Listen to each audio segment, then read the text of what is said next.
திருப்பூரில் ரங்கராஜ் பாண்டே, மணிகண்டன், பழனி, எழிலரசி, கபிலா விசாலாட்சி, ஹேமவர்த்தினி, நாராயண கோவிந்தன் பங்கேற்கும் சாணக்கியாவின் சில் பட்டிமன்றம் ஆகஸ்ட் 8 சனி மாலை 6 மணிக்கு. இடம் காயத்ரி மஹால், காங்கேயம் ரோடு, திருப்பூர். அனைவரும் வருக, அனுமதி இலவசம். உங்கள் அனைவருக்கும் என்னுடைய பணிவார்ந்த வணக்கத்தை தெரிவித்துக் கொள்கிறேன்.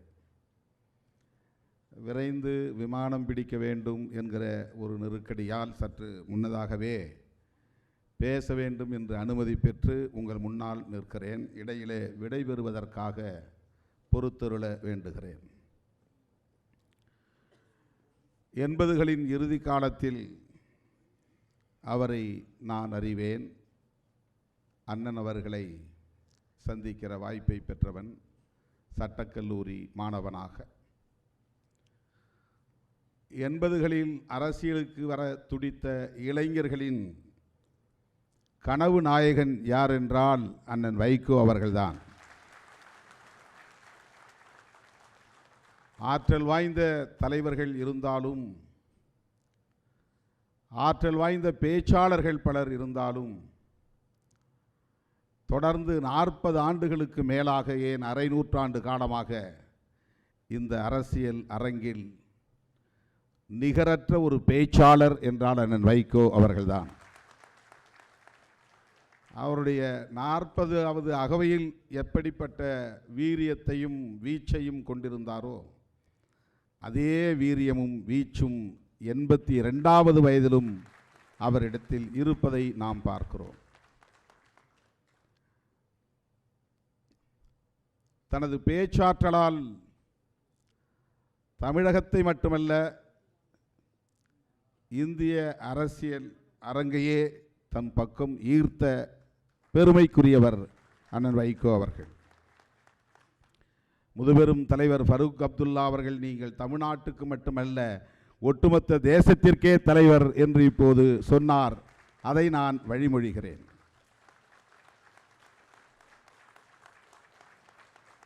அவர் மட்டும் டெல்லியிலோ அல்லது வட இந்திய மாநிலங்களிலோ பிறந்து இந்தியை தாய்மொழியாக கொண்டவராக இருந்திருந்தால் அவர் இந்தியாவின் பிரதமராக கூட ஆகியிருக்க முடியும்.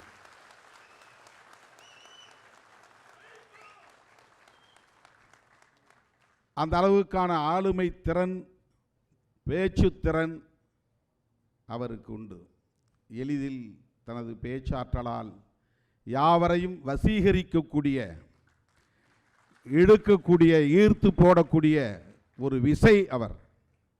எத்தனை பேர் மேடைகளில் முழங்கினாலும் கூட வைகோ எழுந்தால் ஒட்டுமொத்த அரங்கமும் அவரையே உற்று நோக்கும். இதை யாராலும் மறுக்க முடியாது. அப்படிப்பட்ட ஒரு பேராற்றல் வாய்ந்த ஆளுமை அண்ணன் வைகோ அவர்கள்.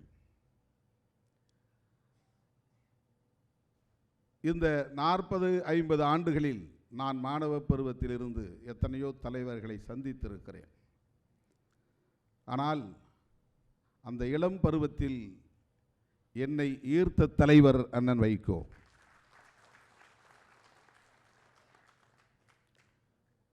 நான் யார், என்ன பின்னணி என்றெல்லாம் பாராமல் அவரை அழைத்து ஒரு நிகழ்ச்சியை சட்டக்கல்லூரியில் நடத்த வேண்டும் என்று நான் விரும்பிய போது உடனே என் தோளை தட்டி கொடுத்து, வருகிறேன், ஏற்பாடு செய் என்று சொன்னவர். நீ யார், நீ எந்த ஊர் என்றெல்லாம் என்னிடத்தில் வினவவில்லை. மாணவன் என்று அறிமுகம் செய்து கொண்டேன், அவ்வளவுதான். அதேபோல் ஒரு முறை என்னால் மறக்க முடியாத ஒரு நிகழ்வு.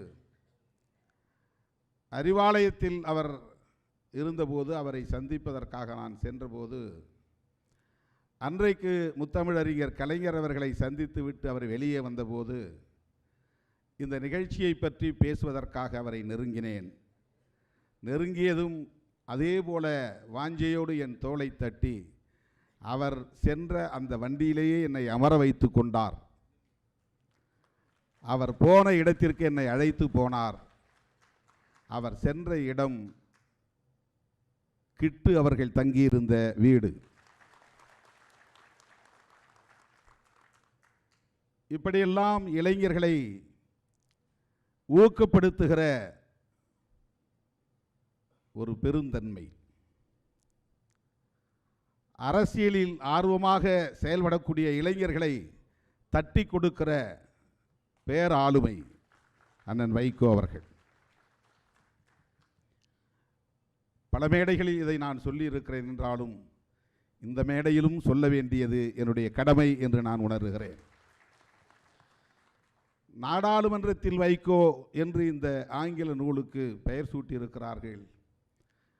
வைகோ இந்த பார்லிமெண்ட் என்று. இப்படி இருந்தால் இன்னும் நன்றாக இருக்கும் என்று நான் யோசித்தேன். A Tamil tiger in the parliament. A Tamil tiger in the parliament என்று இருந்திருந்தால் இன்னும் சிறப்பாக இருந்திருக்கும் என்று நான் விரும்புகிறேன். அந்த காலத்தில் இவருக்கு நாடாளுமன்ற புலி என்றுதான் பெயர். கலைஞர் அவர்கள் இவருடைய நூலை வெளியிட்ட காலத்தில் மேடைகளில் அப்படித்தான் எல்லோரும் முழங்கினார்கள். புரட்சி புயல் என்றும் நாடாளுமன்ற புலி என்றும் அழைக்க பெற்ற அண்ணன் அவர்கள் இத்தனை வயதை தொட்ட நிலையிலும் கூட அதே வேகத்தை அவரிடத்தில் பார்க்கிற போது, அவரை நெருங்குகிற போது நமக்கு ஒரு அச்சம் ஏற்படத்தான் செய்கிறது. அவர் முதுமையடைந்து விட்டார், மூப்படைந்து விட்டார். அவருடைய உணர்ச்சிகள் முனைமழுங்கி இருக்கும், நினைவுகள் தடுமாறி இருக்கும், வேகம் குறைந்திருக்கும் என்று யாராவது தப்பு கணக்கு போட்டால் அவர்கள் ஏமாந்து போவார்கள் என்பதுதான் என்னுடைய எண்ணம், திண்ணமான எண்ணம். இன்னும் பல பத்தாண்டுகள் அப்படி அவர் வீரியத்தோடு இயங்குவார் என்று நான் நம்புகிறேன். தம்பி ராஜ்மோகன் அவர்கள் சொன்னதைப் போல அவருடைய தனிப்பட்ட தனிநபர் ஒழுக்கம் என்பது அவருடைய உடல்நலத்தை பேணி பாதுகாக்கிறது. வலுவோடு இருக்கிறார், ஆற்றலோடு இருக்கிறார், அதே வீரியத்தோடு இருக்கிறார், தன்மான உணர்வோடு இருக்கிறார் என்று நான் எண்ணி பெருமைப்படுகிறேன். அவருடைய இளவலாக இந்த அரசியலில் நான் அடியெடுத்து வைத்தவன் என்கிற முறையில் மக்கள் நல கூட்டணியின் போது என்னை அவர் கவனித்து கொண்ட பாங்கு எங்கள் தோழர்களை நெகிழ வைத்தது.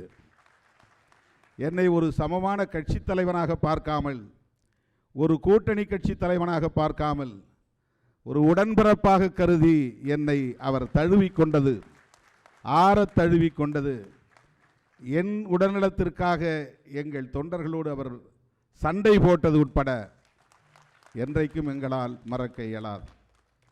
அப்படிப்பட்ட அவருடைய பேரன்பையும் அவருடைய நல்ல வாழ்த்துக்களையும் பெற்றவன் என்கிற முறையில் இந்த நிகழ்ச்சியில் பங்கேற்கிற வாய்ப்பை வழங்கிய அண்ணன் அவர்களுக்கு என்னுடைய நெஞ்சார்ந்த நன்றியை தெரிவித்து, அடுத்தடுத்து அவருடைய நிகழ்வுகள் எவையாயினும் அந்த நிகழ்வுகளிலெல்லாம் பங்கேற்கிற வாய்ப்பை துரை வைகோ எனக்கு வழங்குவார் என்கிற நம்பிக்கையோடு அவருக்கும் நன்றி சொல்லி விடைபெறுகிறேன். நன்றி, வணக்கம்.